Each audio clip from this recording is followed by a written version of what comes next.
Bible रे किए केते वर्ष बंची थिले? आदम 930 वर्ष, सेथ 912 वर्ष, कईनान 910 वर्ष,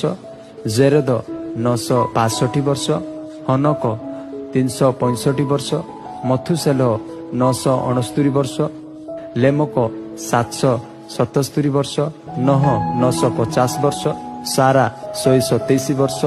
अब्राहम 175 वर्ष, इस्माइल 136 वर्ष, इसहाक 180 वर्ष, जाकुब 147 वर्ष, जोसेफ 110 वर्ष, मोसा 120 वर्ष, जिहोसियो 110 वर्ष, हारण 123 वर्ष, अम्रम मोसांकर बापा 137 वर्ष बंची थिले, आईब 140 वर्ष।